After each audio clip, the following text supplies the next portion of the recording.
चलिए शुरू करते हैं। जिस टॉपिक के साथ अपन बात करने वाले हैं अब, वो है arithmetic progression and geometric progression. अब हम इस AP arithmetic progression and geometric progression मतलब क्या है, ये एक सीरीज है और इसमें भी इनफाइनाइट जीपी लेंगे, एक स्पेशल टाइप का आपका ठीक है सीक्वेंस है, वो अपन लेने वाले हैं। तो ये जो एपी और जीपी हम कंसिडर करने वाले हैं, ये आपके मतलब आप समझिए प्रैक्टिकल सीरीज हैं, उनको हम यूज कर रहे हैं, उनके मतलब उनको एज ए टूल हम फॉर्मूला, उनके रिजल्ट्स, उनके वर्जन्स को याद कर ले रहे हैं। पर्पस क्या है, सिंपल है, ठीक है। आप इसका जो मतलब जो इसका मीनिंग था वो मैंने इसके स्टार्टिंग में दे दिया। अब मैं उसको सीधा यहाँ पर यूज करने वाला हूँ और सारे टूल्स के जितने भी एस्पेक्ट्स हैं वो बताने वाला हूँ, ठीक है।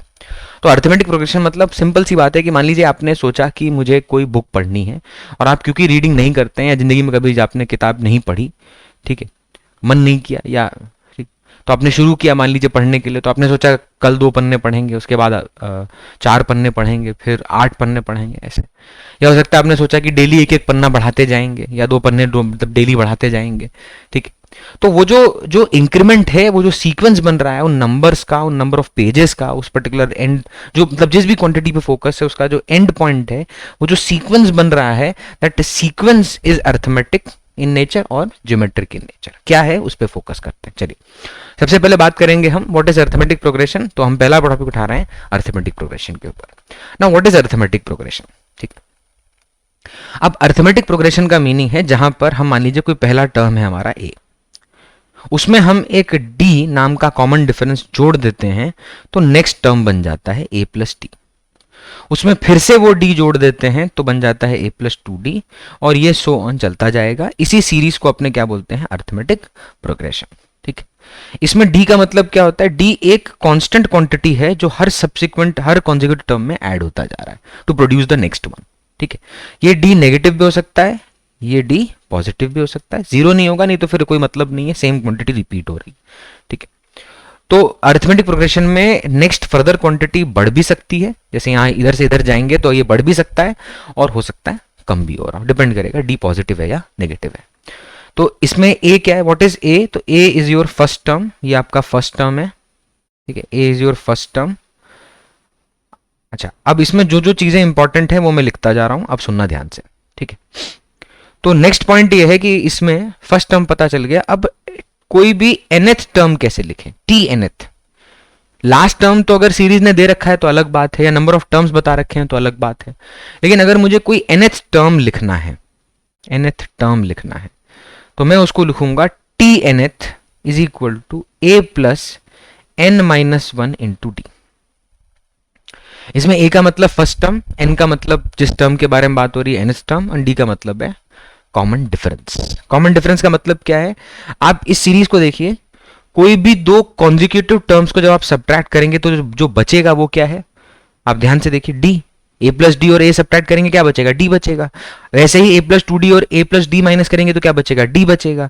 तो ये जो सब्सिक्वेंट टर्म्स हैं आपके, कॉमन डिफरेंस जो आपका बार बार डी बच रहा है, उसको यूज करके अगर मैं nth टर्म यहां पर लिखूं, जैसे मान लीजिए मुझे अगर n की जगह में 1 लिख दूं तो फर्स्ट टर्म निकालना है, तो n की जगह 1 पुट कर दो, सेकंड टर्म निकालना है 2 पुट कर दो, 3 4 5 सब्सिक्वेंटली पुट करते चलो। अब इसके बाद इसमें होता है जो नेक्स्ट, ये तो हो गया nth टर्म निकालने का तरीका। उसके बाद इसमें जो नेक्स्ट पॉइंट होता है वो होता है सम ऑफ n टर्म्स। क्या है ये, सम ऑफ n टर्म्स। ये n टर्म्स का सम अगर लिखना है मुझे अरिथमेटिक प्रोग्रेशन के अंदर तो कैसे लिखते हैं, ठीक है, देखिएगा ध्यान से। फॉर्मूला क्या है, तो फॉर्मूला है sum of n terms is n/2 bracket के अंदर n, मतलब जो आपका n का मतलब क्या, कितने टर्म्स का सम कर रहे हैं, 10 20 25 जितने भी, n/2 अंदर लिखेंगे 2a प्लस n माइनस, थोड़ा टेढ़ा हो गया ज्यादा, 2a प्लस n माइनस 1, ठीक है, n माइनस 1 इंटू डी, ठीक। जैसे मानिए 10 टर्म का सम निकालना है तो पहले मुझे उसका फर्स्ट टर्म दे दो a, नंबर ऑफ टर्म्स दे दो और कॉमन डिफरेंस दे दो, तो मैं उसका n टर्म्स का सम ऐसे निकाल दूंगा। और एक और फॉर्मूला होता है सम ऑफ n टर्म्स का n/2 multiplied by a plus L. ये l का मतलब क्या है, last term. Last term, let's say if the last term is known to you, तो डायरेक्टली a प्लस, वो पहले वाले फॉर्मूला से ही जनरेट होता है, वैसे आप डिराइव वाइव नहीं कर रहे हैं, डायरेक्ट बात करते हैं, ठीक है। तो ये टूल के फॉर्म में ये दो फॉर्मूला याद कर लेंगे, और मैं इसका रिजल्ट मतलब मैं इसका एग्जाम्पल भी शो नहीं कर रहा हूँ, इतना ही इंपॉर्टेंट मेरे लिए बेर करता है बस ये, ठीक है। तो ये ए प्लस एल, और ए का मतलब फर्स्ट टर्म, एल का मतलब last term, if you know that, और अदरवाइज नंबर ऑफ टर्म्स पता है और कॉमन डिफरेंस पता है, देन कैन बी टेकन। ठीक है, चलिए बेसिक बातें थी कुछ। कहाँ यूज होगा, बहुत जगह यूज होता है ये, वर्क पावर एनर्जी में यूज होगा, इलेक्ट्रोस्टैटिक्स में यूज होगा, पोटेंशियल निकालेंगे, ग्रेविटेशन में पोटेंशियल एनर्जी लिखेंगे सिस्टम्स की, कुछ एग्जाम्पल हैं ऐसे, बहुत जगह यूज होगा। फिर वो क्या वेव में जाएंगे तो अपने वहाँ बीट फ्रीक्वेंसी निकालेंगे, ठीक है, दो साउंड हैं बज रही हैं, उनका जो बीच का डिफरेंस है फ्रीक्वेंसी का, बीट फ्रीक्वेंसी, ये सब निकालेंगे, ये सब आएगा आगे जाके, बट सिर्फ बता रहा हूँ कि कैसे ये सारी चीजें वहां से कनेक्टेड है, ठीक है। चलिए तो नेक्स्ट है अपना इनफाइनाइट ज्योमेट्रिक प्रोग्रेशन। पहले बात करते हैं what is geometric progression, then will be dealing with infinite geometric progression, ठीक है। अब देखिए सबसे पहले जीपी क्या होता है, ठीक है। जब जैसे मान लीजिए इससे पहले हमने जब उस सीरीज को देखा तो हमने क्या बोला, ए वॉज द फर्स्ट टर्म, अब इस ए से कुछ मल्टीप्लाई कर दीजिए, लेट्स से आर, तो नेक्स्ट टर्म बन गया, फिर उस आर को मल्टीप्लाई करिए, क्या बन जाएगा, ए आर स्क्वायर, ऐसे सो ऑन करते चलिए तो ये सीरीज बन गई, और ये सीरीज कौन सी है, ज्योमेट्रिक प्रोग्रेशन। तो जैसे एपी में ऐड कर रहे थे वैसे ज्योमेट्रिक प्रोग्रेशन जीपी में मल्टीप्लाई करेंगे। अच्छा, वो डिवाइड भी हो सकता है इन अ वे, अगर जैसे ये आर जो है, डी वहां पे क्या था, तो वहां पे डी का मतलब था कॉमन डिफरेंस, यहां पे आर का मतलब होता है कॉमन रेशियो, यानी हर दो कॉन्जिक्यूटिव टर्म को जब आप डिवाइड करेंगे तो जो बचेगा वो है आपका ये आर कॉमन रेशियो, ठीक है, डिवाइड करने में मिलता है, बहुत बढ़िया। अब इस जीपी में एक बात यहाँ पे जो मतलब जो ध्यान देने वाली है वो ये है कि इस पर्टिकुलर ज्योमेट्रिक प्रोग्रेशन के अंदर आपने टर्म्स तो ले लिए, ठीक। अब समझने वाली बात यह है कि जीपी के बारे में हम क्या जीपी के बारे में ही बात करेंगे, अगर जीपी के बारे में ही बात करनी होती तो मैं हेडिंग में इनफाइनाइट क्यों लिखता, ठीक है, ये समझते हैं। तो सबसे पहले जीपी का कोई भी nth टर्म कैसे लिखेंगे, तो वो होता है A R raise to power n-1, यानी वहां पर n हमने कैसे यूज किया था और यहां पर कैसे n यूज करने वाले हैं उस पर ध्यान दीजिएगा। तो nth का मतलब जैसे फर्स्ट टर्म निकालेंगे तो n की जगह पे 1 पुट कर दीजिए, तो r रेस टू पावर 1-1 यानी a बचेगा, सेकेंड टर्म, थर्ड टर्म, ठीक है। और r की वैल्यू 1 से बड़ी भी हो सकती है, 1 से छोटी भी हो सकती है। अगर 1 से बड़ा नंबर आप मल्टीप्लाई करते जा रहे हैं, सी वो नेगेटिव भी हो सकता है, बट अभी नेगेटिव साइड छोड़ दीजिए, बहुत वैसे भी मुझे इनफाइनाइट जीपी पे बात करना है, तो खाली उतने पे मतलब उतना खाली आप उतने पे फोकस करिएगा। तो अगर r की वैल्यू 1 से बड़ी है तो सब्सिक्वेंटली नेक्स्ट टर्म बढ़ता जाएगा, और अगर r की वैल्यू 1 से कम है तो सब्सिक्वेंटली नेक्स्ट टर्म छोटा होता जाएगा। तो जीपी दो तरह की होती है, एक इंक्रीजिंग जीपी और एक डिक्रीजिंग जीपी। अब हम किसका सम निकालने वाले हैं, तो इनफाइनाइट, मतलब कि हमारे पास नंबर ऑफ टर्न्स, टर्न्स बोल रहा हूं, नंबर ऑफ टर्म्स, थोड़ी देर पहले सोलेनॉइड पढ़ा है इसलिए, हाँ, जो आपके नंबर ऑफ टर्म्स हैं,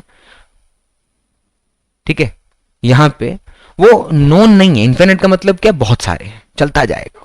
जैसे मान लीजिए हम कोई एक छोटी सी, वो छोटे बच्चे नहीं खेलते वो जिस क्रेजी बॉल से, जिसको ऐसे पटक दो एक बार तो वो बावली होकर यहाँ वहां घूमती रहती, तो वो क्रेजी बॉल को ऐसे छोड़ दिया, अब वो क्रेजी बॉल ऐसे गई, ऐसे गिरी,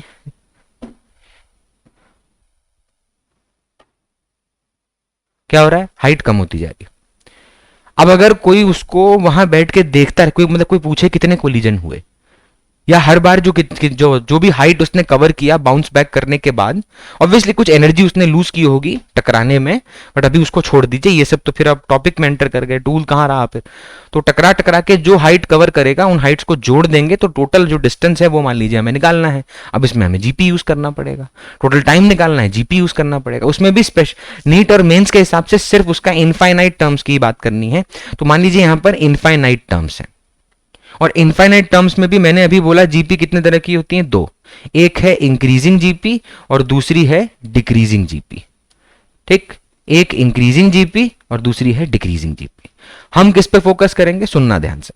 मान लीजिए आपका पहला टर्म है, जो जीपी हम अभी कंसिडर कर रहे हैं, मान लीजिए उस जीपी में पहला टर्म है 2, इस 2 से मैंने 2 मल्टीप्लाई किया तो क्या मिलेगा 4, देन 8 एंड सो ऑन चलता जाएगा। लेकिन अगर मान लीजिए मैं 2 से 1/2 मल्टीप्लाई करूंगा तो क्या मिलेगा 1, यानी इस केस में मान लीजिए पहला टर्म अगर 2 है तो अगला 1 है, अगला 1/2 है, अगला 1/4 है, सो ऑन चलता जाएगा। तो अगर मैं इस वाले जीपी की बात करूं, और पहले बोल दे रहा हूं इनफाइनाइट की बात हो रही है, देयर आर इनफाइनाइट टर्म्स, ठीक है। तो ये जो आपकी जीपी है 2 4 8 16, ये इंक्रीजिंग जीपी है, इसमें नेक्स्ट टर्म बढ़ते जा रहे हैं। और ये जो जीपी है ये वाली, ये कैसी है, डिक्रीजिंग जीपी, इसमें नेक्स्ट टर्म घटता जा रहा है। तो हम जिसका समेशन लिख रहे हैं, जिसका फॉर्मूला मैं यहां पे लिख रहा हूं, a अपॉन 1 माइनस आर, ये होता है सम ऑफ इनफाइनाइट, 8 नहीं भाई, ठीक है, हॉरिजॉन्टल कर दिया गलती से, 8 नहीं, sum of infinite terms of a GP. एक मिनट, हाँ, sum of infinite terms of a GP, ठीक। तो sum of infinite terms of a GP r a divided by 1 minus r. A का मतलब क्या है, फर्स्ट टर्म, और आर का मतलब क्या है, कॉमन रेशियो। और ध्यान दे, मैं एन टर्म्स का सम नहीं बता रहा हूं, उसका रिजल्ट भी होता है a into r to the power n minus one, वो सब r upon r minus one, r greater than one तो अलग, आर लेस देन, ये सब नहीं शो ऑफ करना है, सिर्फ किसका सम निकाल रहे हैं, इनफाइनाइट टर्म्स। तो इनफाइनाइट टर्म्स का सम क्या होता है, a upon 1 minus r, r is the common ratio जिसको सब्सिक्वेंटली मल्टीप्लाई करके सीरीज बन रही है, और ए आपका पहला टर्म है। बस ये बात अपने को याद रखनी है। मतलब अगर मान लीजिए मेरे पास 2 1/2 plus 1/4 so on up to infinity, ये मुझे चाहिए, तो मैं सबसे पहले एस इंफिनिटी का फॉर्मूला लिखूंगा a अपॉन 1 माइनस आर, और यहां पर a की जगह फर्स्ट टर्म यानी 2, r की जगह पे क्या लिखना चाहिए मुझे बताइए, इस नंबर से क्या मल्टीप्लाई किया, 1/2 आया। अच्छा एक मिनट रुकिएगा, एक गलती हो गई, गलती क्या है, वो टर्म बीच में खा गया मैं, क्योंकि वो फिर सीरीज रैंडम हो जाएगी इसलिए। तो 2 से 1/2 मल्टीप्लाई किया तो आया 1, फिर 1 से 1/2 मल्टीप्लाई किया तो 1/2, फिर 1/4, बस ये खा गया था मैं। तो मान लीजिए इन सबको जोड़ना है, और ऐसे कितनी बार जोड़ना है, इनफाइनाइट टर्म्स जोड़कर हमें सम निकालना है। तो अगर ऐसा इनफाइनाइट बार जोड़कर सम निकालना है, तो sum of infinite terms of a GP is a upon 1 minus are, और यहाँ पर 2 अपॉन आर की जगह पे क्या है, कॉमन रेशियो, यानी जिसको मल्टीप्लाई करने से बार बार सब्सिक्वेंट नए टर्म्स बन रहे हैं, वो है 1/2। तो 2 अपॉन 1 माइनस 1/2 इज 1/2, पलट के आंसर क्या आ जाएगा, 4। समझे भाई इस बात को, कि इस पर्टिकुलर सीरीज का जो इनफाइनाइट टर्म्स का starting from 2 is the first term and infinite, यहां पे इनफाइनाइट टर्म्स हैं, तो ये मेरा इनफाइनाइट टर्म्स का समेशन आ जाएगा। ठीक, चलिए नेक्स्ट क्लास में हम जिस पॉइंट से स्टार्ट करेंगे वो है लॉगरिथमिक प्रॉपर्टीज, और उसी में कुछ एक दो फंक्शंस हैं जहां पे हम एडिशन के मतलब रिजल्ट यूज करते हैं मिसलेनियस के फॉर्म में, सम ऑफ एन टर्म्स, ठीक है, उनके squares, N natural number, then cube, basic बातें वो लॉगरिथमिक पढ़ाने के बाद लेता हूं, और उसमें एंटी लॉग कैसे लेते हैं ये भी समझेंगे। ठीक है, चलिए नेक्स्ट क्लास में कंटिन्यू करते हैं। बाय, आज तला विस्तला।